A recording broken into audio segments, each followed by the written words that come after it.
अस्सलाम वालेकुम नाज़रीन, प्रोग्राम पाकिस्तान टुनाइट के साथ मैं हूं आदिल निज़ामी। नाज़रीन, 26वीं आइनी तरमीम के बाद पाकिस्तानी अदलिया में तकसीम नज़र आ रही है। सुप्रीम कोर्ट ऑफ पाकिस्तान में तकसीम का मामला था, लेकिन निस्बतन अगर देखें माजी के हिसाब से वो थोड़ा कुछ माइल्ड हो गया है, उसमें कमी आ गई। लेकिन इस्लामाबाद हाई कोर्ट में मामला अभी भी शिद्दत इख्तियार किए हुए हैं। 6 जजेस की जानिब से खतूत लिखे जा रहे हैं और अब 5 जजेस खुद चल कर सुप्रीम कोर्ट ऑफ पाकिस्तान चले गए हैं। मामला शुरू होता है एक जज को काम से रोकने के ऊपर, और साथ जो वहाँ पर चीफ जस्टिस तैनात हुए थे उस पर भी जो जजेस हैं उनको तहफ़्फ़ुज़ात थे।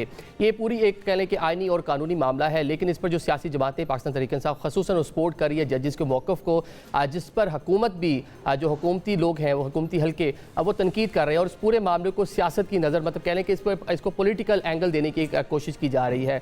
सेनेटर इरफान सदीकी साहब जो हैं उन्होंने एक ट्वीट किया है, वो ट्वीट ज़रा आपके सामने रखते हैं, जिसमें इस पूरी सूरत हाल का वो अहाता करते हुए नज़र आ रहे हैं। वो कहते हैं जनाब, पाकिस्तान तहरीक इंसाफ पार्लियामेंट से और कुछ जजेस साहिबान अदलिया से लगभग एक ही टाइम में मुस्ताफ़ी हो जाएंगे, और ये मुस्ताफ़ी होने का जो मकसद है, हदफ है, वो कह रही एक इनका म्यूचुअल हदफ वो करार दे रहे हैं। पाकिस्तान को फिर किसी बड़े बहरान में धकेलना है। इम्कान क्या है? एक और बड़ी नाकामी और एक बड़ी रुसवाई वो करार दे रहे हैं इसको, कि दोबारा सामो उनको जो कंक्लूड इसको कर लें कि मिलना कुछ नहीं है उनके मुताबिक, ना जजेस को ना जो पाकिस्तान तहरीक इंसाफ है। लेकिन इस सूरत हाल पर एक तकसीम सियासी तो हम देख रहे हैं, बार्स भी तकसीम का शिकार नज़र आ रही हैं। माजी में बुकला तहरीकें हमने देखी हैं किस तरह से बार और बेंच एक दूसरे के साथ खड़े रहे हैं माजी में, लेकिन इस बार इस पूरी सूरत हाल में जो वकला तंजीमें हैं, जो वकला हल्के हैं, वहाँ पर भी कुछ डिवीजन इस लहज तक पहुँच गई है कि एक दूसरे पर मुकदमात भी करवाए जा रहे हैं। नाज़रीन, प्रोग्राम के शुरू में इस पर बात करेंगे। प्रोग्राम के आखिरी हिस्से में कल इंडिया और पाकिस्तान का मैच है, एक कह लें कि कांडार मुकाबला होगा, उसको भी कुछ सामूज वहाँ भी हमें सियासत देखने को मिल रही है, शेक हैंड ना किया जाना। उसके बाद ये दूसरा मैच होगा, कल सूरत हाल क्या होगी? क्या दोनों टीमें एक दूसरे से मिलेंगी? जो स्पोर्ट्समैन स्पिरिट है वो हमें नज़र आएगा कि वो जिस तरह पिछले मैच में जो मुखालिफ टीम थी यानी कि भारत, उसकी जानिब से उसके खिलाड़ियों की जानिब से एक रवैया अपनाया गया था और पूरे मामले को पोलिटिसाइज़ किया गया था, क्या कल दोबारा उसको रिपीट किया जाएगा? इस पर बात कर लेंगे। जो हमारे साथ मेहमान मौजूद हैं उनका तारुफ कराता चलो, हमें ज्वाइन कर रहे हैं मियाँ रऊफ़त साहब, सदर हैं सुप्रीम कोर्ट बार एसोसिएशन के। अब्दुल क़य्यूम सदीकी साहब हमारे साथ स्टूडेंट्स मौजूद हैं, आप सीनियर जर्नलिस्ट हैं, और प्रोग्राम के अंदर आगे चल के फैसल चौधरी साहब हमें ज्वाइन करेंगे, सीनियर कानूनदान है और पाकिस्तान तहरीक इंसाफ से भी ताल्लुक़ है। मियाँ साहब, आपसे आगाज़ कर लेते हैं। सुप्रीम कोर्ट बार एसोसिएशन के आप प्रेसिडेंट हैं, वकला की नुमाइंदा तंजीम है, एक बड़े स्टेक होल्डर हैं। सुप्रीम हाई कोर्ट के जजेस इंसाफ के हसूल के लिए सुप्रीम कोर्ट ऑफ पाकिस्तान पहुँच गए। बिस्मिल्लाहिर्रहमानिर्रहीम। मैं थोड़ा सा पस मंज़र बयान करूंगा वहाँ पर कि ये इस नहज तक क्यों पहुँचे मामला। देखिए, ये जब चीफ जस्टिस जो मौजूद हैं सरफराज डोगर साहब, जब उनकी ट्रांसफ़र हुई और उनकी appointment by transfer Islamabad high court में as a acting chief justice हुई, और वो वहाँ इनके एक मैकेनिज्म जो 200 आर्टिकल 200 में दिया गया है उसके मुताबिक वो तमाम उसके जो लवाजमात थे उनको पूरा करते हुए उनकी तैनाती अमल में लाई गई। यूं ही उनको एक्टिंग चीफ जस्टिस मुकर्रर किया गया, तो जिन जजेस साहिबान का आप जिक्र कर रहे कि असूल इंसाफ के लिए उन्होंने अदालत उज़्मा से रजू किया, इन्हीं लोगों ने वहां पर उनको वहां पर एक डिवीजन के तौर पे अपना यहाँ अपने ग्रुप बंदी की शक्ल में उनकी वो तैनाती को कबूल नहीं किया, क्योंकि उन इनमें से किसी ने chief justice Islamabad high court बनना था, तो उनके आने से उनकी जो वहां पर तैनाती होनी थी उसमें रुकावट पैदा हुई। तो ये वहां से मामला चलना शुरू हुए वहां से। तो कुछ लोग इसको कहते हैं कि ये खतूत लिखे वो लिखे मामलात हैं, चूंकि ये मामलात वहां से नहीं, तो असल मामलात यहाँ से शुरू हुए। तो उन्होंने कहा उनकी सीनियरिटी मुतासर हुई है उसमें से, तो उनमें से जो एग्रीड पर्सन थे उन्होंने वहाँ रिप्रेजेंटेशन फाइल की उस वक्त के चीफ जस्टिस के सामने, वो उनकी रिप्रेजेंटेशन को उन्होंने खारिज कर दिया। उसके बाद वो सुप्रीम कोर्ट चले गए, सुप्रीम कोर्ट ने भी वहाँ पे उनका जो पिटीशन है उसको खारिज करते हुए प्रेसिडेंट ऑफ पाकिस्तान को ये इख्तियार उनके हवाले कर दिया। उन्होंने उनकी सीनियरिटी को फिक्स कर दिया। उनकी सीनियरिटी फिक्स होने के बाद उनकी तैनाती बाकायदा एक मुस्तकिल चीफ जस्टिस के तौर पे अमल में लाई गई। तो लेकिन उसके बाद देखना कि वो उसके साथ तावन करने के लिए वहां पे तैयार नहीं थे। उनका ग्रुप वहां पर था, ये 5 जो भी जजेस हैं वो ग्रुप वहां तश्कील पा लिया गया वहां पर। उसी के दरमियान चलते चलते कुछ एडमिनिस्ट्रेटिव सतह पे मामला ऐसे आए, क्योंकि हाई कोर्ट के अंदर जो है एडमिनिस्ट्रेटिव अख्तियारात तो वो चीफ जस्टिस के पास है ज्यादातर, और उसके बाद जो जुडिशियल अख्तियारात है वो हर बेंच के पास, जिसके पास केस लगता है वो उसके मुताबिक उसका फैसला करता है वहां पर।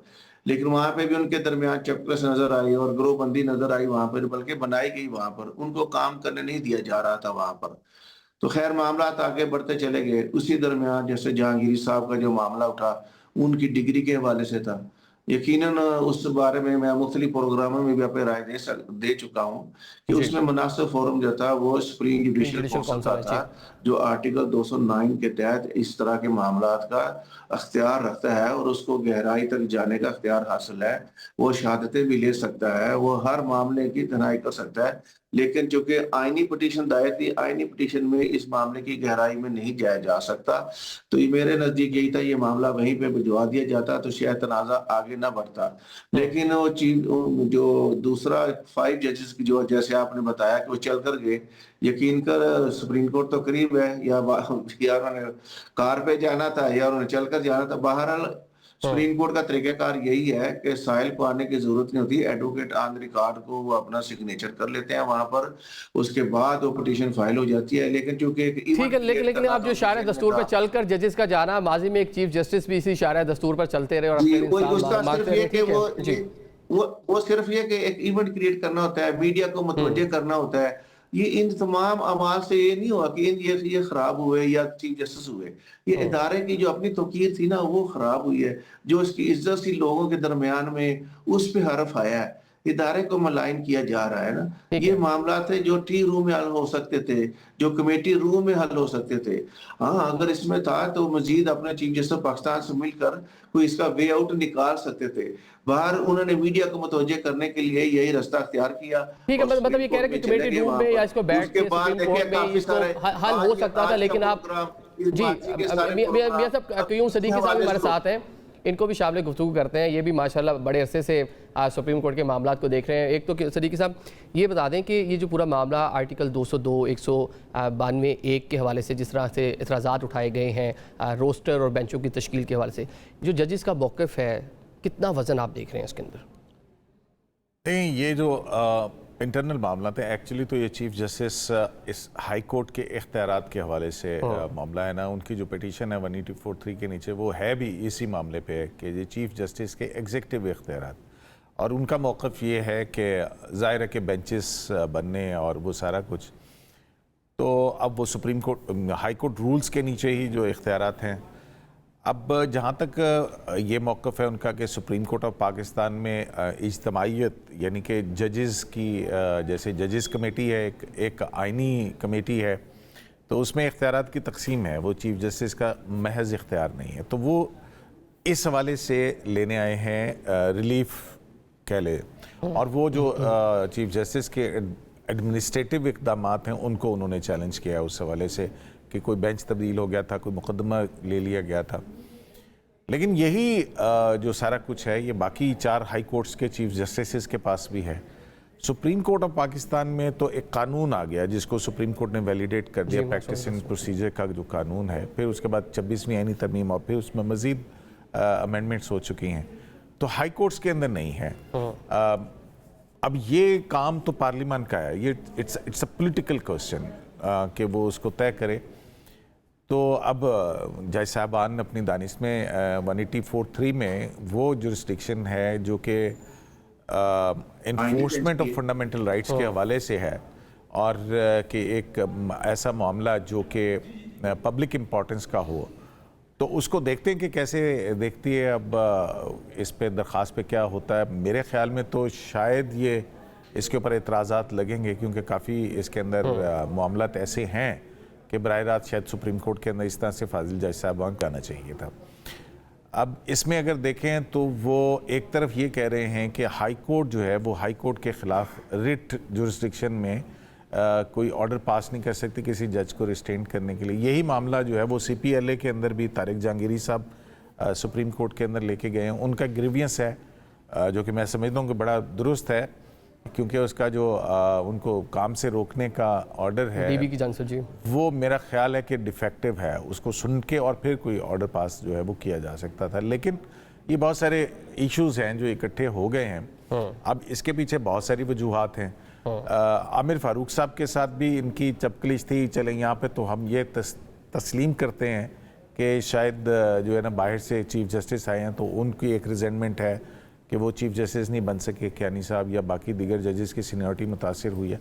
लेकिन जब आमिर फारूक साहब थे तो उस वक्त तो कोई सीनियरिटी का इशू नहीं था, तो उस वक्त भी ये मामला चलते रहते थे। और हम देखते हैं कि पहला जो बहुत बड़ा दरार नज़र आया था वो 9 मई को नज़र आया था, जब इमरान खान की गिरफ्तारी हुई थी इस्लामाबाद हाई कोर्ट से। और उसी दिन ही टेरिन जेड वाला जो उनकी डिस्क्वालिफिकेशन का मामला था, जो कि आमिर फारूक साहब, तारिक जहांगीरी साहब और मोहसिन कैनी साहब के बेंच के अंदर था। आपने देखा होगा बहुत वो ऑर्डर अपलोड हो गया, फिर वो बेंच टूट गया, और वो बहुत सारी चीज़ें जो हैं वो अब तारीख का हिस्सा हैं। उसके बाद से ये हम देखते हैं कि बहुत ज़्यादा हमें जो तकसीम है बढ़ती हुई नज़र आती है हाई कोर्ट के अंदर बिलखुसूस। बिल्कुल ग्रीवेंसेस हो सकते हैं जज साहिबान के। ये भी एक बड़ी अजीब सी बात है कि एक मुकदमा अगर किसी बेंच ने सुना है तो उससे ले लिया जाए, जबकि लेकिन अब क्या करें, माजी में हमने ये देखा कि सुप्रीम कोर्ट के अंदर भी काजी साहब के बेंच के अंदर एक मुकदमा था, वो बंदयाल साहब ने उठा के अपने पास लगा लिया था। मास्टर ऑफ द रोस्टर का जो तस्वुर था, जिसके बाद वो एमिनेट किया। अब ये जज साहबान यही कह रहे हैं कि मास्टर ऑफ रोस्टर का जो कॉन्सेप्ट है वो हाई कोर्ट से ख़त्म किया जाए। फिर सुप्रीम कोर्ट में नहीं तो हाई कोर्ट में खत्म हो जाए। ठीक है, नहीं मतलब पंजोता साहब हमारे साथ हैं। पंजोता साहब, एक तो जजेस अपने मुतालबात लेकर, अपने एतराज़ात लेकर सुप्रीम कोर्ट ऑफ पाकिस्तान गए हैं, लेकिन पाकिस्तान तहरीक इंसाफ जिस तरह से उनको सपोर्ट कर रही है, तो इस पर हुकूमत को एक कहने के मौका मिल गया कि इस पर वो सियासत करें, इस पर बात करें। जिस तरह इरफान सदीकी साहब ने कहा कि पूरा मिलकर प्लान कर रही है पाकिस्तान तहरीक इंसाफ और जजेस। देखिए, बहुत शुक्रिया, बड़ी नवाजिश आपने मौका दिया। बात यह है कि यहाँ मामला तकसीम का नहीं है, यह मामला है इंसाफ के साथ, अपने हलफ के साथ पासदारी का, आइन के साथ पासदारी का, कानून की सरबुलंदी का, और एक तरफ है कानून की खिलाफ वर्जी का, आइन की खिलाफ वर्जी का, अपने हलफ के साथ पासदारी का नहीं बल्कि उसकी मुखालफत का। तो इस नज़र से आप देखें कि 5 जजेस कल जिस तरह गए हैं सुप्रीम कोर्ट में इंसाफ के लिए, उस पिटीशन के अंदर वो क्या कह रहे हैं, जिस तरह का माहौल बनाया गया है कि इंतजामिया मुदाखलत कर रही है, और पहले 6 जजेस का लेटर वो ऑन रिकॉर्ड है, क्या उसके ऊपर दाद रसी की गई है? नहीं। अगर एक जज के पास कोई केस है, उसको ट्रांसफर करके आप अपने पास रख लें और उसके अंदर अपनी मर्जी का फिर फैसला भी लेकर आए कि फलां जी केस है या फलां केसेस हैं, वो अपने साथ सारे लगा के और उसके अंदर आप ऑर्डर पास करें कि इसके हवाले से अगर कोई अग्रीव्ड हो तो वो दोबारा मेरे तक रजू कर सकता है या बेंच तक आ सकता है, और जब कोई अग्रीव पहुंचे तो फिर आप इंसाफ फराम करना तो दूर की बात, उन केसेस को लगाए ही नहीं। तो ऐसी सूरत हाल जो है इस्लामाबाद हाई कोर्ट के अंदर नजर आती है। और जिस तरह 26वीं तरमीम की गई, उसके बाद जब इनको लाहौर हाई कोर्ट से वहां पर 16वें नंबर पर थे और चीफ जस्टिस यहाँ आकर बना दिया गया, ना कोई वहां पर हलफ लेते तो डेफिनेटली फिर प्रोसेस के अंदर आकर जूनियर से फिर जाहिर बात है सीनियर ने चीफ जस्टिस बना था। तो जो कानून कायदा है, आइन है, उसके मुताबिक आपने चलना था। लेकिन सुप्रीम कोर्ट हो या हाई कोर्ट हो या कोई और अदालत हो, वहां पर आपको देखने को मिलेगा कि जो इंसाफ है वो नहीं नजर आएगा, आपको कानून नजर नहीं आएगा, आपको आइन नजर नहीं आएगा, आपको रूल्स हाई कोर्ट के नजर नहीं आएंगे। तो मन मर्जी के मुताबिक जो है मामला चलाने के लिए की तरफ ये बढ़ रहे हैं। ये 26वीं तरमीम अगर इसका यहाँ पे एक और क्वेश्चन भी पैदा होता है ना कि पाकिस्तान तहरीक इंसाफ की बात कर लें, बानी पीटीआई जेल में है, आपके कारकुनान जेल में है, लीडरशिप बार कुछ कर नहीं पा रही, अपने लिए बेहतर कुछ नहीं कर पा रही, अपने लिए खड़े नहीं हो पा रहे, तो वो जजेस जो अपने मुतालबात लेके गए हैं उनके लिए खड़े हो रहे हैं पाकिस्तान तहरीक इंसाफ, आप लोग जो लीडरान हैं, तो उनके लिए मुश्किलात नहीं पैदा कर रहे हैं आप लोग मजीद? नहीं, देखिए, बात यह है कि जहां नाइंसाफी होगी, तहरीक इंसाफ का मौकफ बड़ा क्लियर है, तो हम तो बिल्कुल आवाज बुलंद करेंगे ना। पाकिस्तान का हर फर्द, ये तहरीक इंसाफ आप ये ना समझिए कि 2-4 लोगों की जमात है, इस वक्त पूरा पाकिस्तान तहरीक इंसाफ को सपोर्ट करता है, और वो टर्न आउट आपने देखा 8 फरवरी को। तो लिहाजा हक की बात करना हम पे फर्ज है। किसी के साथ ज्यादती होती है, हम आवाज बुलंद कर देंगे। अब हमारा एक कारकुन गुजरांवाला के अंदर जेल के अंदर इस वजह से उसकी मौत हो गई कि उसको मेडिकल फैसिलिटी ना मिल सकी। तो इस तरह की चीज अगर होगी तो हम बात करेंगे, गोलियां चलाएंगे हम बात करेंगे, छापे मारेंगे हम बात करेंगे, जजेस को धमकाएंगे हम बात करेंगे, चाहे वो कोई जज हो, बेशक वो इस नून लीग की हुकूमत के अंदर आया हो। लेकिन अगर उसके साथ नाइंसाफी होगी तो हम ये नहीं देखेंगे कि इनका लगाया हुआ है, हम साथ खड़े होंगे। आप जजेस के लिए बात करें, लेकिन अपने लिए जो स्पेस है वो पाकिस्तान के वो चले पैदा नहीं कर पा रही। मियां साहब, ये हमने माजी में देखा कि यहाँ पे सदीकी साहब जज थे, उन्होंने भी कुछ इसी नोयत की बातें की, बाद में वो उनको हटाया भी गया, फिर गवर्नमेंट आई, रिलीफ भी मिला, आज वो एक अहम ओहदे पे भी तैनात है, उनकी बरात, वो सारी चीज़ें भी उनको वापस मिली। आज उसी नोयत की चीज़ें, मतलब कि उस टाइम उन्होंने अपोजिशन के हवाले से बात की थी, ये जजेस भी सामने अपोजिशन ही इल्ज़ाम लग रहा है कि उनकी फेवर में है, तो उसी नोयत की बातें हो रही हैं। यहाँ पे हमें जो वकला तंजीमें हैं उसमें एक डिवीजन नज़र आ रही है, वकला आपस में लड़ते नज़र आ रहे हैं। देखिए, ये खासकर जो सुप्रीम कोर्ट बार एसोसिएशन, जब ये 26 तरमीम का मशावरत का अमल शुरू था, तो अभी मेरे भाई एडवोकेट साहब फरमा रहे थे कि इसकी वजह से हुआ है। उस मशावरत के अमल में खुद पीटीआई के जो वफूद थे वो कुछ शिरकत करते रहे वहाँ पर। जब आखिरी इजलास हो रहा था, उसमें सिर्फ इनके 3 मुतालबात थे जो हमें बताए गए। इनके साथी इसी बात का इजहार करते हैं कि जी फेडरल जो है, हम चाहते थे कि फेडरल कॉन्स्टिट्यूशन कोर्ट होनी चाहिए। नहीं, इनका मुतालबा था नहीं जी बेंच बनाया जाना चाहिए कॉन्स्टिट्यूशन का, वो कॉन्स्टिट्यूशन बेंच होना चाहिए, federal court, federal constitution court नहीं बननी चाहिए। अगर यही मुतालबा हमारा मान लिया जाता उस वक्त कि फेडरल कॉन्स्टिट्यूशन कोर्ट होनी चाहिए, तो आज तक ये मामला यहाँ तक ना पहुंचते। दूसरा इनका था कि सिविलियन का जो ट्रायल है वो मिलिट्री कोर्ट्स में नहीं होना चाहिए। तीसरा इनका ये था कि उस वक्त के जो चीफ जस्टिस है उनकी एज का जो उस टाइम मुबावेला हो रहा था कि 65 से 68 तक होने जा रही है, उस बात को भी उन्होंने खत्म कर दिया। लेकिन ऐन वक्त के ऊपर जाके इन्होंने वहां पर बाइकाट कर दिया। लेकिन उससे कबल जितनी भी जो इनकी नुमाइंदगी थी पार्लियामेंट में, इनके लोग जो उस वक्त कमेटी के रुकन थे वो टीएडीए भी लेते रहे वहां पर, उसमें शरीक रहे उस वक्त मुशावरत के अमल में, या तो उस वक्त बिल्कुल इब्तदा में बाइकाट कर देते। लेकिन चूंकि जब अभी पार्लियामेंट में जो पास होगी 26 तरमीम आइन का हिस्सा बन गई, तो इसमें हर जिसने ओथ लिया आइन के तहत वो पाबंद है कि आइन के मुताबिक ही अपना काम करेगा, उसकी ओथ की पासदारी करते हुए कि आइन के मुताबिक मैंने अपनी फराइज को सरंजाम देने। तो हर जज पाबंद है कि आइन के मुताबिक करे, चाहे वो सरफराज डोगर हो, चाहे वो दूसरा ग्रुप हो वहां पर। अब जैसे अभी सुप्रीम कोर्ट गए हैं, वो भी मामला चूंकि अभी आइन की तशरीह गई वहां पर आएगा कि इसको उनका अख्तियार था आइन कॉन्स्टिट्यूशनल के तहत कि ये फेक डिग्री का केस टेकअप करते या नहीं करते, वही मामला आईनी बेंच में जाएगा। अगर आईनी बेंच में जाएगा फिर वावेला शुरू हो जाएगा कि नहीं जी इसको फलां जज के पास ले जाए, फलां जज की अदालत में ले जाए। ये इस तरह का जो मामला है, ये मेरा ख्याल इस पे सियासत नहीं होनी चाहिए, इस मामले को सीरियस लेना चाहिए। ये पाकिस्तान की अदलिया के वकार का मसला है, ये उसके पीछे पड़े हुए 26 तरमीम से पहले अगर 2-4 साल देख लें, उस वक्त कौन सा अदलिया बहुत आज़ाद थी, या उस वक्त इस तरह के मामला सामने नहीं है वहां पर। तो सारे ऐसी चीजें हैं। मैं तो पहले अपनी जो अदलिया का अदालती साल शुरू हुआ उसमें अपने बाकायदा स्पीच में यही जिक्र किया कि मैं तमाम जजेस से ये दरख्वास्त करता हूं कि अपने मामलात को बेहतर मेहरबानी करके अपने कमेटी रूम में या टी रूम में इनको हल करें। इसे अदारे का बदनामी का बायस बन रहे हैं, ये खतूत लिखना, ये इस तरह की पिटीशनें फाइल करना एक दूसरे के, और ये काम से रोकना, ये सारे मामला तो है। ठीक है, मतलब एक आम पाकिस्तान को क्या मैसेज जा रहा है कि जब जजेस खुद हसूल इंसाफ के लिए सड़कों पर या सुप्रीम कोर्ट पाकिस्तान जा रहे हैं, जजेस खुद जा रहे हैं इंसाफ लेने के लिए, तो एक आम साहिल जो इस्लामाबाद हाईकोर्ट पे आता होगा उनको इंसाफ कहाँ से मिलेगा। चलें अभी एक ब्रेक के बाद जो वकला की यूनिटी के मिसालें दी जाती थी, वकला की यूनिटी थी, वहाँ पे तकसीम दिखाई दे रही है। सदीकी साहब से इस पर जानेंगे, एक ब्रेक लेते हैं।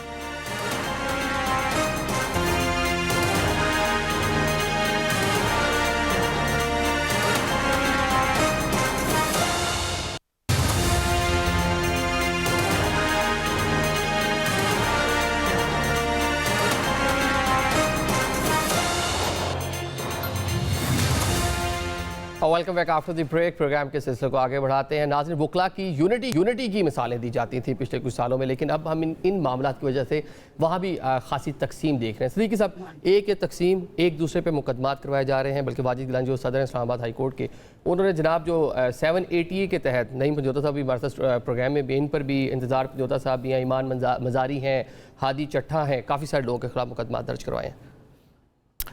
देखें, ये तो जाहिर है कि जिसने एफआईआर करवाई है वो उसका प्रोगेटिव है, वो किसको नामजद करता है किसको नहीं करता है, वेदर ये 780 लगती भी है या नहीं लगती है। लेकिन हमने ये भी देखा कि माजी के अंदर जब इस्लामाबाद हाई कोर्ट के अंदर ही उस वक्त चीफ जस्टिस सत्तर मिनल्ला साहब थे, तो वहाँ पर उस वक्त भी वकला के ख़िलाफ़ 780 के मुकदमात दर्ज करवाए गए थे, और बहुत सारी उसमें ख़वातीन भी शामिल थी। अब ये वकीलों का मामला है, आपस में कौन सा वकील क्या कर रहा है और वो उनको जानते हैं। आप इनको बड़े अच्छे से जानते हैं, सबको, सारे आपके दोस्त भी हैं, मुख्तलिफ टाइम में आप कवर भी करते रहे। गिलानी साहब तो जो हैं वो बाकायदा इंसाफ लायर्स फोरम की सपोर्ट से जीते हैं, तो ये तो उन्हीं के नुमाइंदे हैं। अब उनके ऊपर किसने हमला किया वो जानते हैं, लेकिन अभी नईम पिजोता साहब जो हैं वो बड़ी अच्छी बातें कर रहे थे कि ये बड़े लोगों के हकूक़ के लिए आवाज़ बुलंद करते हैं अगर कहीं भी नाइंसाफ़ी हो। लेकिन बड़ी हैरत की बात है कि अगर हम इनकी सियासी जमात के इक़दाम देखें तो अपनी पार्टी का आइन तोड़ने से लेके तो मुल्क का आइन तोड़ने तक तमाम काम इन्होंने किए हैं। वो अदम एतमाद की तहरीक के अंदर आइन तोड़ा, ये मैं नहीं कह रहा हूँ, ये सुप्रीम कोर्ट के 5 जजेस का फैसला है। लोगों के ऊपर, सियासी मुखालफिन के घरों के ऊपर हमले करने का और उनको दशनाम तराजी करने का कि इनके साथ कोई शादी नहीं करेगा, इनके साथ खाना नहीं खाएगा, ये मैंने नहीं कहा था, ये किसी एक और लीडर ने कहा था जिसकी जमात के अंदर पंजोता साहब हैं। पंजोता साहब सामने खड़े थे जहाँ पर सहाफ़ियों को मारा गया था, तैयब बलोच को मारा गया, इनके सियासी वर्कर्स ने मारा, ये इंसाइट करने वालों में थे उसमें। वो आपने सुना है किस किस्म की लैंग्वेज ये इस्तेमाल कर रहे थे। फिर उसके बाद आप आ जाएं, ये क्या है कि हर उस वाक़े के पीछे पाकिस्तान तहरीक इंसाफ से ताल्लुक़ रखने वाले ही निकलते हैं। जब भी आप देखें असमत जुनेजो के ऊपर जो जिस तरह से तशद्दुद किया था, 9 मई जिस तरह से हुआ है, और ये सारे मामला जो हैं वो आप देखेंगे इनको अपने अपने अंदर झांकने की भी तो ज़रूरत है ना। तो ये बड़े आसानी से कह देना कि जनाब हम बड़े वो हैं, इनके दौर के अंदर ही जो है वो सहाफ़ी उठाए गए थे, मतीउल्लाह जान उठाया गया था, असद तूर को जो है वो इसके घर के अंदर घुस के मारा गया था, अबसार आलम को गोलियां मारी गई थी। सो बड़ी अच्छी बात है कि अगर नईम पंजोता साहब जो हैं वो सहाफ़ियों के हकूक़ के लिए और दूसरों को कर रहे हैं। असल में मसला इनका सिर्फ ये है कि ये चाहते हैं कि जो सहाफ़ी मेरी हमायत करेगा वो सहाफ़ी है, वरना वो गद्दार है, या फिर इनके पीछे इनका गालम गलोच ब्रिगेड जो है वो छोड़ दिया जाएगा। ये कहते हैं कि जो जज मेरे हक़ के अंदर फ़ैसला करेगा वो मेरा जज है, जो मेरे ख़िलाफ़ फ़ैसला करेगा वो तो गद्दार जज है। और इसी तरह से तमाम सियासी जमातें जो हैं वो इनके नज़दीक जो भी है जिसके बारे में भी ये मौक़िफ़ इख्तियार करें वो इनका वो है। ये तो बड़ी लंबी चार्जशीट आपने जो है पाकिस्तान तहरीक इंसाफ पंजोता साहब की जमात को जो है बात ये है पेश कर दी है। मैं तो माजी की बात कर रहा हूँ ना, कि आप मस्जिद नबवी का वाक़या देख लें तो वहाँ पे कौन लोग इन्वॉल्व थे, उसका तकद्दुस मजरू करने वाले कौन थे। यहाँ पे आप आके देख लें सियासत के अंदर तो कौन आपको पीछे निकलता है। यहाँ पे सहाफ़ियों को इनके सामने मारा जाता है, इनकी वीडियोस चला दें, अभी पता लग जाएगा आपको। 780 का मुकदमा उस पर भी है। और बड़ी हैरत की बात है कि नईम पिजोता साहब आपके प्रोग्राम में है, ये सहूलत मुझे तो हासिल नहीं है। ये चले पंजोता पूरी चार्जशीट है जिस पर ज़रा जवाब दे दे, क्या कहेंगे। ये पूरा सदीकी साहब ने जो है ना माजी भी और आज जो आइंदा पिछले चंद दिनों में रिसेंट पास्ट में जो कुछ हुआ सारा उसका भी तस्करा किया है। देखिए, बात यह है कि क्यों मियां साहब ने कहा कि 780 लगाई गई है, तो इस पे भी जिक्र कर लेते कि क्या 780 जो है वहाँ लगाना, या जिस तरह वो इंस्टिगेट कर रहे थे, जिस तरह उन्होंने खुद को जो है वो जाकर उस मामले के अंदर 2-3 दिन से आकर एक पूरे प्लान के साथ एक तज़हीक या जो एक साफत के असूल होते हैं कि आप किसी से सवाल करते हैं अब नहीं तो पता जवाब सब देते हैं तो साफत आप भी सिखाएंगे ज़बरदस्ती पे उसके मुंह के अंदर माशाल्लाह साफी सवाल करेगा तो ये सवाल करना भी आप सिखाएंगे ना, क्योंकि आपकी मर्जी का सवाल नहीं है तो आप मारेंगे। मुकम्मल कर लेते हैं जी, मुकम्मल मैं अपनी बारी पे बोलिए। मैंने तो अमल से सुना है, आपने जो कह दिया कि 9 में ये करने वाले हैं, यानी आप जज हैं, आप जूरी हैं, ठीक है, आप जो हैं वो इसके अंदर विक्टिम हैं। कितनी प्रेस कॉन्फ्रेंस हुई उसके ऊपर जरा बयान दिखा दीजिए कि चले ये इस्लामाबाद में जो आप बुकला का जो कि हमने देखा सोशल मीडिया पे वीडियो वायरल भी है, पंजोता साहब लोग जो हैं वो आपकी ही स्पोर्ट से वो सदर बने थे, बरी उज़मा हो गए, वो केसेस से भी बरी हो गए, उस पर मैंने नहीं बयान देखे आपके। तो ये ना कीजिए। दूसरी बात ये है कि आपने सवाल किया इस हवाले से कि इस्लामाबाद वाला मामला देखें, वाजिद गिलानी ने वोट लिए थे, हलफ दिया था, वादा किया था कि मैं आइन के साथ खड़ा हूंगा, 26वीं तरमीम के खिलाफ खड़ा हूंगा, कानून के साथ खड़ा हूंगा, लेकिन वो खड़े नहीं हुए। उनको यही 12 हम कहते रहे कि आप आइन के साथ खड़े हों। आप जजेस जो इस वक्त इंसाफ के लिए दर बदर फिर रहे हैं, मुनसिफ जो हैं वो गलियों के ऊपर आए हुए हैं, सुप्रीम कोर्ट पहुंचे हुए हैं, मुख्तलिफ लेटर्स लिख रहे हैं, मुख्तलिफ दरखास्तें दे रहे हैं, आप उसके साथ खड़े हों, लेकिन वो नहीं खड़े हुए। अब अगर वो नहीं खड़े हुए, उनसे सवाल किया गया तो उसका मतलब अब इन जजेस का ग्रीवेंस क्या है कि एक जज जो है सुप्रीम कोर्ट के जज जो है उनकी छुट्टी नहीं मिलती है तो वो खत लिख देते हैं कि जी मुझे येल यूनिवर्सिटी नहीं जाने दिया। इधर से एक मुकदमा अगर बेंच बना दिया गया है, आप डीबी बनाएगी, आप वहां पे सुने, वो नहीं सुनेंगे। मेरी पसंद के मुकदमे मेरे सामने लगाओ, ये कौन सा जज कहता है? तो ये ग्रीवियंसेस हैं, इस चीज़ के लिए इंसाफ मांग रहे हैं। चले मुकम्मल करें जी पंजोता साहब। पहली बात तो ये है कि आपने आवाज उठानी थी कि जिन जजेस का हक बनता था, सीनियर्स थे, वो चीफ जस्टिस बेशक सुप्रीम कोर्ट का बनता या हाई कोर्ट का बनता। दूसरी बात ये कि जो रूल्स चल रहे थे जिसके मुताबिक केसेस की डिस्ट्रीब्यूशन होती थी या जिस जज के पास केस लगा हुआ था, मंसूर अली शाह साहब ने ये फार्मूला दिया कि 3 सीनियर जजेस के अंदर से हाई कोर्ट का चीफ जस्टिस लगाया जाएगा। बल्कि पंजाब में हुआ भी हुआ है, ठीक है। ये फार्मूला मैंने तो नहीं दिया, ठीक है। चले मुकम्मल कर ले पंजोता साहब, मुकम्मल करें। भाई फिर क्या फायदा जब पार्लियामेंट का काम है, पार्लियामेंट ने मुकम्मल कर लें जी पंजोता साहब, मुकम्मल करें जी। नहीं आप कर नहीं, जहाँ मिसलीड करने की कोशिश वो करें मैं तज़किया तो करेक्ट नहीं है ना, करूंगा। ये तो फिर आप अपनी जो है वो एक तरफा चले आप मुकम्मल करें जी पंजोता साहब, मुकम्मल करने दीजिए। नहीं उनको करने दें जी, मैंने नहीं बात करनी, करने दें। नहीं आप करें बात सर, आप अपना मौक़िफ़ रखें पंजोता साहब। भाई मेरी फिर मैं आपको तारीख बता रहा हूँ ना साथ साथ। आप मुकम्मल करें जी। देखिए फैक्ट्स को करेक्ट करना भी जिम्मेदारी है पंजोता साहब, फैक्ट्स को करेक्ट करना भी जिम्मेदारी है। वन साइडेड प्रोपेगेंडा तो नहीं है आपको करने के दिया जा सकता कि आपको कोई कन्फ्रंट नहीं कर सकता।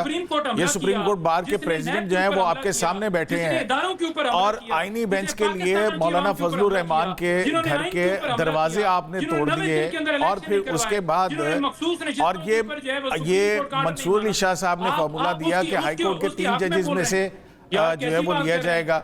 वही जो फार्मूला है पार्लियामेंट में पाकिस्तान पे कॉन्स्टिट्यूशनल अमेंडमेंट के जरिए ले आए। तो इसमें बताएं अब हम क्या करें? आइडिया तो मंसूर अली शाह साहब ने दिया। मेरे भाई मैं ये कह रहा हूँ कि जब सुप्रीम कोर्ट ने हुक्म दिया था 90 दिन के अंदर इलेक्शन कराने का, क्यों नहीं हुआ? नहीं दिया था। अब यहाँ पे भी आप जो है ना फैक्ट्स को डिस्टॉर्ट कर रहे हैं। आपके साथ बैठे में आप देख लीजिए, उसमें कहा था कि मिनिमम डेविएशन की जा सकती है, कोई ऑर्डर ऑफ द कोर्ट नहीं था उसके अंदर। चल मतलब हमें जो एक तकसीम हमें नाज़रीन हमें जो कोर्ट्स के अंदर नजर आ रही है, तंजीमों में नजर आ रही है, सियासत में नजर, वही एक तखसीम हमें यहाँ पे जो है ना प्रोग्राम में नजर आ रही है। ठीक है, अपने अपने मौके पर अपनी अपनी जो बात रख रहे हैं। मियाँ साहब 27वीं तरमीम के हवाले से एक कहने के एक खबर है, इस वाले से इतलात है, रूमर्स है मार्केट के अंदर, लोग इस पर तबसरा कर रहे हैं कि शायद जो वकला तंजीमों के सेगमेंट के अंदर बोलूंगा, ठीक है, ये वकला तंजीमों के इलेक्शंस के बाद हुकूमत 27वीं तरमीम लेके आने का इरादा रखती है। वैसे ये अफवाहें ज्यादा हैं, लेकिन जैसे पंजोता साहब ये बातें कर रहे हैं, मेरे ख्याल बार रूम जो होते हैं वो अपनी राय का इजहार करने का एक बड़ा खूबसूरत एक मकाम होता है। इन्होंने वहां पे भी तशद्दुद वाले ये अमल को दोहराया है। इससे जो है बार का भी पहले तो बेंच के पीछे लगे थे, अभी वकला के अंदर भी इन्हीं की वजह से डिवीजन आ रही है। 26 तरमीम अगर आई है तो इन्हीं अवामल की वजह से आई है। अगर इनका तर्ज अमल आइन के मुताबिक होता, कानून के मुताबिक होता और जजेस के अंदर ये चीजें ना होती तो 26 तरमीम ना आती। आपने 26वीं आनी तरमीम पाकिस्तान तहरीक इंसाफ की वजह से आई है, आप ये कह रहे हैं जी? अगर यही सूरत हाल रही तो मैं उससे पहले देखें, जब इससे पहले चीफ जस्टिस थे वो क्या क्या कॉन्स्टिट्यूशनल कोर्ट का जो कॉन्स्टिट्यूशनल कोर्ट का मामला थे, रऊफत साहब इससे फेक फिक्रा, फिर आप उनसे पहले फैसला रऊफत साहब कॉन्स्टिट्यूशनल कोर्ट का मुआहिदा चार्टर ऑफ डेमोक्रेसी के अंदर हुआ हुआ है 2006 में, उस वक्त तक तो कुछ नहीं था। लेकिन उस वक्त भी जो बात थी 184(3) के इख्तियार को हमने ऐसे इस्तेमाल किया कि हमने गिराने, सियासतदानों को नाअहल करार देने और एग्जीक्यूटिव को यरगमाल बना लिया। ठीक है, सर उसमें काम करने नहीं देते थे। वहां पर मैं प्राइम मिनिस्टर ऑफिस में एक दफा गया, एक क्लर्क की पोस्टिंग के ऊपर भी सुप्रीम कोर्ट की तरफ से उस वक्त मुदाखलत होती थी। वो पूरा जाम करके रखा हुआ था पूरे सिस्टम को। वो बातें अभी ना कहलवाएं तो बात आगे ना बढ़े। अगर यही हालात रहे तो 27वीं तरमीम का आना लाजमी हो जाएगा, ये मैं बता दूं आपको। उसको उसके वकार पे जो आप लोग पीछे पड़े हुए इसको मुलायन करने के लिए और इसके पीछे भी इंसाफ चाहती है, इसको खत्म होना चाहिए, तो इसको खत्म होना चाहिए। ठीक है, लेकिन हम देख रहे हैं बहुत ज्यादा सही एक जो डिवीजन जो हम देख रहे हैं मियां साहब, डिवीजन हमने देखी कि वकला में भी डिवीजन है, अदलिया में भी डिवीजन, पॉलिटिकल पार्टीज के अंदर जो डिवीजन है वो खुलकर साबिक आम पाकिस्तानी सोचता होगा कि जो हमारे लोग जिन्होंने ये बहुत सारे मामला करने हैं, जिनके हाथ में बहुत सारी चीज़ें हैं, ये किस तरह से चीज़ों को मैनेज कर रहे हैं और किस तरह से उनको चला रहे हैं, तो बहुत सारे सवाल उनके भी माइंड में पैदा होते होंगे। चलें अभी एक ब्रेक लेते हैं, ब्रेक के बाद क्रिकेट में बात करेंगे। कल पाकिस्तान और इंडिया मध्य मुकाबले होंगे।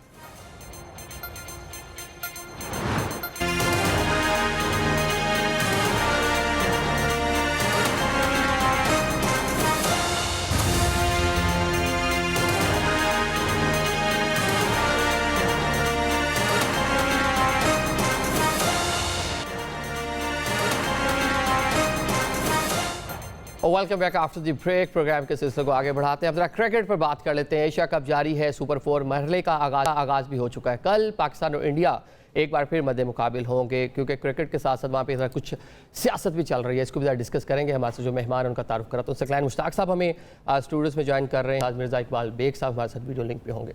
बहुत शुक्रिया दोनों मौजूद मेहमानों का। सकलैन भाई, आपसे आगाज़ कर लेते हैं। क्रिकेट पिछले मैच में जो एक तनाज़ा हुआ, कल दोबारा वो रिपीट होगा। क्रिकेट का जो मुराल है ख़ुसूसन दोनों टीमों पर, इसका असर भी होगा ये जिस तरह के कॉन्फ्लिक्ट चल रहे हैं क्रिकेट में? आई थिंक हर चीज़ पे है, खाली क्रिकेट के ऊपर नहीं, ना क्रिकेटर्स के ऊपर, हर चीज़ के ऊपर असर चल रहा है। जितना घटियापन किया उन्होंने पिछले मैच में, दरवाजे बंद कर लिए, शेक हैंड नहीं करना, अभी तक बच्चे हैं ये, इनको अकल नहीं आ रही, अभी तक ऐसा समझ लें कि घटियापन दिखा रहे हैं। अब निकल आओ बाहर, कब बड़े होंगे ये लोग?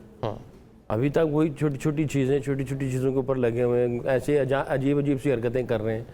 अभी आज जो मैच हुआ है, आज का भी, ओमान वर्सेस इंडिया, पाकिस्तानी थे जिन्होंने उनकी कुट लगाई है, उनके साथ तस्वीरें भी खींचनी है, जफ्फियाँ भी डाल रहे हैं। ये क्या ड्रामेबाजी कर रहे हैं ये लोग, ये समझ नहीं आ रही।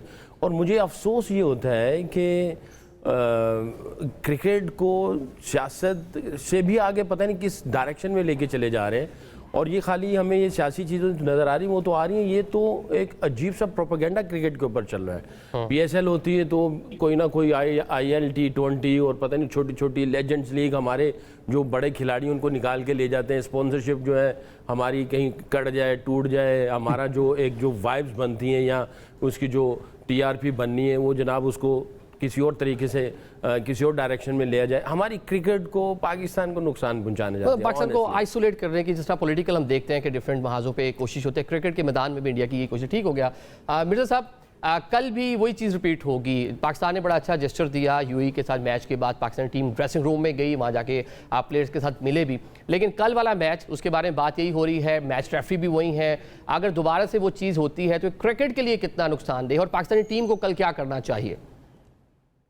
देखिए आदिल, पाकिस्तान और भारत के दरमियान जो एक कशमकश शुरू हो चुकी है, और असल में ये मुकाबला है ICC versus Pakistan cricket board. अब ICC की आप हठधर्मी देखें कि उन्होंने कल फिर पाकिस्तान और भारत के मैच में एंडी पाइक्राफ्ट को मैच रेफरी लगाया है। अब पाकिस्तान को आज प्रेस कॉन्फ्रेंस करना थी, हम क्यों उन्हें मौका फराम कर रहे हैं? भारतीय कप्तान सूर्या कुमार यादव ने आज प्रेस कॉन्फ्रेंस की, लेकिन पाकिस्तान ने अपनी प्रेस कॉन्फ्रेंस कैंसिल कर दी और पाकिस्तानी टीम आज प्रैक्टिस कर रही है ICC क्रिकेट एकेडमी में। तो टेंशन तो है, तनाव की सी तो कैफियत है। मैच रेफरी भी वही आ गया, और मुझे जो इल्म हुआ है वहां से कि बड़ी तादाद में पिछले मैच में तो भारतीयों को ये कहा गया था कि हुकूमत की तरफ से कि बॉयकॉट करो, मैच देखने ना जाओ, तो ग्राउंड भरा नहीं हुआ था दुबई इंटरनेशनल क्रिकेट स्टेडियम का। लेकिन चूंकि मुत्तहिदा अरब अमारात में बड़ी तादाद में पाकिस्तानियों के मुकाबले में ज्यादा भारतीय आबाद हैं, तो वो सारे टिकट खरीदकर अपनी टीम को सपोर्ट करने के लिए आएंगे। तो ऐसे में पाकिस्तान के लिए यही होगा कि पाकिस्तान उनको करारा जवाब दे, मैच जीते। क्या स्ट्रेटेजी प्लान करते हैं? अब ICC ने पाकिस्तान को ईमेल की है कि किस तरीके से जो है वीडियो जो है आपने ऑफिशियल अपने पेज पे डाल दी, ये भी एक मामला है। बहुत सारे मसाइल है। तो इस वक्त पाकिस्तान क्रिकेट बोर्ड बमुकाबला ICC है। अब इसको हैंडल कैसे करता है पाकिस्तान क्रिकेट बोर्ड? हम जज्बात में आके बयानात तो दे देते हैं। जब चैंपियंस ट्रॉफी हो रही थी तो मोहसिन नकवी साहब ने बयान दे दिया कि नहीं, अगर भारत यहाँ आकर नहीं खेला तो हम नहीं खेलेंगे। फिर क्या हुआ? हाइब्रिड मॉडल पे नहीं खेलेंगे। फिर क्या हुआ? हमें हाइब्रिड मॉडल पर जाकर खेलना पड़ा। और यहाँ पर भी जब एंडी पाइक्राफ्ट का तनाजा हुआ तो PCB के चेयरमैन का एक एक्स पे ट्वीट आया, उन्होंने कहा कि जनाब, जब तक इस मैच रेफरी को नहीं निकाला जाता एंडी पाइक्राफ्ट को, हम नहीं खेलेंगे, एशिया कप का बॉयकॉट करेंगे। क्या हुआ? वही मैच रेफरी वापस आ गया। तो बहुत सारी चीजें हमें अपनी तरफ से भी इन तमाम चीजों को सही तरीके से हैंडल करना है, क्योंकि भारत तो हमारे पीछे लगा है। और मैंने पहले भी कहा है कि ये ICC इंटरनेशनल क्रिकेट काउंसिल नहीं है, ये इंडियन क्रिकेट काउंसिल है। उसके चेयरमैन जय शाह वो भारतीय, उसके चीफ एग्जीक्यूटिव संजोग गुप्ता वो भारतीय, उसके डायरेक्टर मीडिया एंड कम्युनिकेशन राज वो भारतीय। तो भारत तो डोमिनेट कर रहा है। तो हमें भी चाहिए कि हम किसी तरीके से ऐसी स्ट्रेटेजी प्लान करें कि उनको मौका ना दें। BCCI हम वो माजी में भी देखते रहे, कभी बिग 3 और कभी किस तरह से क्रिकेट के ऊपर अजारादारी जो है कायम करने की इंडिया की कोशिश तो रही है। उसके अंदर वो सामो हमें काफ़ी जगहों पे कामयाब नजर है। लेकिन हमने ग्राउंड के बाहर सकलैन भाई उसको भूल जाना है। ग्राउंड के अंदर हमने अपने बैट से परफॉर्म करना है, लेकिन हमारे बैटर उस तरह से परफॉर्म कर नहीं पा रहे। अच्छा, मैं आपके सवाल की तरफ आऊँगा। ये इकबाल भाई ने जो बात कही ना, मैं ये समझता हूँ कि ये एक हिस्ट्री में लिखा जाएगा कि BCCI, ICC, Indian cricket council, BCCI, ये सब एक है, और ये हिस्ट्री में लिखा जाएगा कि कितना ये गंद कर रहे हैं और कितना इजारादारी दिखा रहे हैं। ये लिखा जाएगा और अच्छे अल्फाज में याद नहीं किया जाएगा, बुरे अल्फाज में याद किया क्रिकेट को जाएगा। नुकसान पहुंचा रहे हैं, क्रिकेट को किस तरह ये नुकसान पहुंचा रहे हैं, ये बुरे अल्फाज में इनको किया जाएगा। और इनकी हठधर्मी देख लें कि अभी तक ये सुधर नहीं रहे, जानबूझ के वही हरकतें करे चले जा रहे हैं, बार बार कर रहे हैं। तो ये इनके लिए अच्छा नहीं है। ये समझ रहे हैं कि ये अच्छा है, टाइम बदलते हुए कोई पता नहीं चलता। कल का मैच पाकिस्तान मारे ना जब, इनके तमाचे मारने चाहिए इनके मुंह पे, और इनको जवाब ऐसा देना चाहिए। पाकिस्तान की टीम जब उतरे ग्राउंड के अंदर, इनकी तरफ, इनकी आंखों से जो है ना वो एक खूनखारी नज़र आनी चाहिए इन लड़कों के ऊपर। और इनके ऊपर मुसाफा, हाथ मिलाना, ये तो दूर की बात, इनके ऊपर चढ़ाई कर देनी चाहिए, इनको छोड़ना नहीं चाहिए। और इसको मैं कभी ऐसे अल्फाज इस्तेमाल नहीं करता था, मगर जिस तरह की ये हरकतें कर रहे हैं, पाकिस्तान को ये समझना चाहिए कि तुम अब क्रिकेट का मैच खेलने नहीं जा रहे, तुम एक महाज पे जा रहे हो। और महाज पे तुम जा रहे हो, पूरी कौम तुम्हारे साथ है, और दलेरी के साथ खेलना और धड़ल्ले के साथ खेलना है। और मैं बड़ी कन्विक्शन के साथ ये कह रहा हूँ, हमारे ये सारे खिलाड़ी जो हैं, इनके अंदर पोटेंशियल है, ये इंडिया के चारों तबक रोशन कर सकता है। अपने पोटेंशियल पे ये नहीं खेल रहे। हमने सारी ज़िंदगी इस क्रिकेट में झक नहीं मारी है, मैं कन्विक्शन के साथ ये कह रहा हूँ। अपने पोटेंशियल पे एक लड़का भी जो है, सारे लड़के अपने पोटेंशियल पे खेलें, इंडिया की टीम भाग जाएगी, ये भगोड़े हो जाएंगे कल। अच्छा, इसके में ये बताएं कि पोस्ट मैच सरमनी में जिस तरह लास्ट मैच में उनके कैप्टन की जब से अल्फाज इस्तेमाल किए गए, क्या कल हमारे जो कप्तान है वो भी ज़रा 6-0 का तस्करा करते हैं? देखें, मैं तो ये समझूंगा कि हमें बड़े दिल के साथ ही चलना चाहिए। पाकिस्तान ने हमेशा ये बुनियाद रखी, कोविड आया, दुनिया की सारी टीमें, सारे बोर्ड डर रहे थे। पाकिस्तान की वाहिद टीम थी जिसने क्रिकेट को और ICC को संभाला दिया और जाके क्रिकेट खेली, हर जगह पे जाके खेली। और पाकिस्तान ने हर क्रिकेट बोर्ड की हेल्प की। श्रीलंका मिसालें हैं, वहाँ का तामिल टाइगर्स से हालात मुश्किल थे, हर जगह वहाँ पर गई। इंडिया के अंदर जाके 96 वर्ल्ड कप जब मैं गया, उस वक्त मैं यंग था। 96 इकबाल भाई ज्यादा बताएंगे, इंसाइक्लोपीडिया इनके पास, सबसे ज्यादा इंफॉर्मेशन इन्हीं के पास ही है। जब पाकिस्तान और इंडिया के हालात खराब हुए, ये तो अपने घर से नहीं निकलते, हम इनके घर में जाके खेले। और ये जो रिकॉर्ड की बातें कर रहे हैं ना, अभी वो रिकॉर्ड उठा के देख लें, अभी तक हमारा रिकॉर्ड टेस्ट का, वनडे का इनके ऊपर भारी है। और हमने इनके घर में जाके इनको घुस के जाके मारा हुआ है। अभी T20 के अंदर ही थोड़ा सा है इनका जो चल रहा है, ये जिसके ऊपर ये इतना उछल रहे हैं। मैं बताऊं, ये जिस तरह की हरकतें कर रहे हैं, हमारे इंशाल्लाह ऐसे खिलाड़ी पैदा होंगे जो इनको ऐसा मारेंगे, ऐसा कूटेंगे इनको। ये हम जुम्मे के दिन मैच नहीं खेलेंगे जी। क्यों? जुम्मे के दिन इनकी दुआएं लग जाती हैं। हम शारजा में मैच नहीं खेलेंगे जी, शारजा ग्राउंड इनको सूट करती है, हम इनके साथ नहीं खेलेंगे। अब किसी भी सीरीज में आते ना, इनकी स्ट्रेटजी ऐसी होती, इतना नेगेटिव उगलते हैं पाकिस्तान के खिलाफ, इतना नेगेटिव उगलते हैं, ऐसी ऐसी स्ट्रेटजी करते हैं। मैं 2022 वर्ल्ड कप में हेड कोच था, मैं चीखता रहा, मुझे अंडर लाइट्स प्रैक्टिस चाहिए, इंडिया के खिलाफ मैच है। 4 दिन या 5 दिन बीच में प्रैक्टिस थी, हमें डे प्रैक्टिस दी, इंडिया अंडर लाइट प्रैक्टिस करता रहा। ICC जो इंडियन क्रिकेट काउंसिल है, सारा इंडिया को सपोर्ट किया। जो पहला मैच हम लोग खेले और हम लोग हार गए थे बदकिस्मती से, इन्होंने अंडर लाइट प्रैक्टिस दी। हमारा होटल 40 मिनट दूर, इनका होटल 10 मिनट की दूरी पे, अलहदा उनको रखा। इनको अंडर लाइट प्रैक्टिस हमें, और पूरे वर्ल्ड कप में हमें अंडर लाइट प्रैक्टिस नहीं दी, और पूरा वर्ल्ड कप जो था वो अंडर लाइट चल रहा था। ठीक है, ICC का भी दौरा में आ रहा है, ठीक है, मतलब इस तरह की हरकतें करते हैं, इतना छुछोरपन। साहब, कल क्या हम भी कोई राफेल का तस्करा करते हैं, 6-0 का तस्करा करते हैं, हमारा कैप्टन या कोई खिलाड़ी वो भी इस तरह बात करते हैं? देखिए, पहले तो मैं सकलैन की इस बात का जिक्र करूं कि 1999 में जब ये खेलने गए थे पाक की तरफ से, तो इंतहा पसंद हिंदुओं ने फिरोज शाह कोटला ग्राउंड नई दिल्ली की पिच खोद दी थी। ठीक है, पाकिस्तान टेस्ट हार गया, लेकिन फिर उसके बाद चेन्नई टेस्ट में मुझे याद है सकलैन ने क्या बॉलिंग की थी। सचिन तेंदुलकर आउट हुए, आखिरी खिलाड़ी जब आउट हुआ तो बिल्कुल पिन ड्रॉप साइलेंस थी उस मैदान में, कि भारतीयों को हमने भारत में जाकर जवाब दिया। तो हमें इतना पोटेंशियल तो है। और जो आप कह रहे हैं कि अगर आज मेरे ख्याल में हमारे कप्तान को प्रेस कॉन्फ्रेंस के लिए आदिल आना चाहिए था, और हमारे मीडिया मैनेजर का काम था कंट्रोल करता। गालिबन अगर बेशक इंडियन मीडिया वहां मौजूद है, लेकिन हमें उनका मुकाबला करना चाहिए। और बात सही है, कल जिस तरह से ओमान ने मुकाबला किया भारत का और 21 रन से ओमान हारा, और जिस लड़के ने रन स्कोर किए, विकेटें ली, आमिर कलीम, वो यही कराची में जिस क्लब से राशिद लतीफ ने क्रिकेट शुरू की, मलीर कंपेनियन क्रिकेट क्लब, वो लड़का यही खेलता था। फिर माशी हालात की वजह से वो मस्कत शिफ्ट हो गया और वहां से खेलने लगा। 43 बरस उसकी उम्र है। अगर एक 43 बरस की उम्र का आदमी आपके खिलाफ 64 रन कर सकता है, विकेटें ले सकता है, तो हमारे तो प्लेयर्स में बहुत पोटेंशियल है। अगर ये अपने पोटेंशियल पर खेले, अब सवाल ये पैदा होता है कि बैटिंग ऑर्डर क्या होगा। इन्होंने बैटिंग ऑर्डर को पूरा डिस्टर्ब कर दिया है। साइम अयूब गुज़िश्ता 6 में से 4 इनिंग्स में 0 पर आउट हुए। हम समझे जिस तरह उन्होंने बैटिंग की ना ऑस्ट्रेलिया और साउथ अफ्रीका में, हम समझे हमें सईद अनवर मिल गया, लेकिन अब लग रहा है कि हमें सईद अजमल मिल गया कि वो बॉलिंग ही करा रहे हैं, बैटिंग तो वो कर ही नहीं रहे साइम अयूब। और हमारा जो बैटिंग ऑर्डर है बड़ा डिस्टर्ब है। सकलैन ज्यादा टेक्निकल चीजें जानते हैं, मैं तो सिर्फ एक ऑब्जर्वर की हैसियत से ये कह रहा हूं कि हमारा बैटिंग ऑर्डर, फखर जमान को आप नीचे कभी चौथे पे लाते हैं, कभी 1 डाउन लाते हैं, आपके ओपनर्स रन नहीं कर रहे। आपकी सबसे बड़ी पार्टनरशिप 40 रन की है इस पूरे ट्राई नेशन में और इस टूर्नामेंट में, तो फिर आप क्या कर रहे हैं? मेरे ख्याल में पाकिस्तान को सोच समझ के जाना पड़ेगा, और जब मैच खत्म हो, अल्लाह करे कि हम जीते, हर पाकिस्तानी की ख्वाहिश है, तो फिर इनको करारा जवाब दिया जाए वहां पोस्ट मैच प्रेजेंटेशन में। जिस तरह से संजय मंजरेकर बार बार उससे पूछ रहा था सूर्या कुमार से और कुछ कहना चाहेंगे, तो इसका मतलब प्री प्लान था, तो अब इनको भी जाकर उनको जवाब देना जरूरी हो गया है। मतलब दोनों तरह से जवाब देना, हमने बैट और बॉल से भी जवाब देना और ग्राउंड के बाहर भी जवाब देना। ठीक है सकलैन भाई, दूसरा आप दूसरा के मौजूद हैं, कल पाकिस्तान कौन सा ऐसा दूसरा फेंके वहाँ पे कि इंडियंस जो है वो हिल के रह जाएं ग्राउंड के अंदर? देखिए, एटीट्यूड डिफरेंट होना चाहिए। पिछले एटीट्यूड के साथ जो पिछला मैच खेला, जो इनकी अप्रोच थी, उस तरह नहीं जाना चाहिए। इनको डिफरेंट अंदाज से आना चाहिए।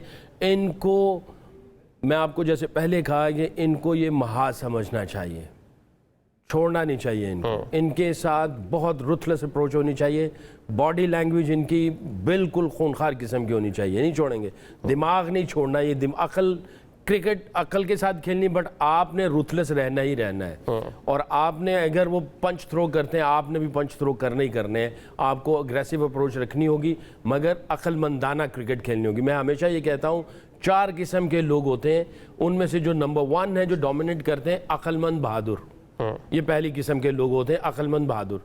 दूसरे होते हैं अक्लमंद मगर वो बुज़दिल होते हैं, मगर उनकी अकल जो है वो बुज़दिली के ऊपर काम कर जाती है, फिर भी कोई ना कोई काम निकल जाता है। तीसरा होता है बहादुर मगर वो बेवकूफ़, और चौथा होता है बुज़दिल और बेवकूफ़।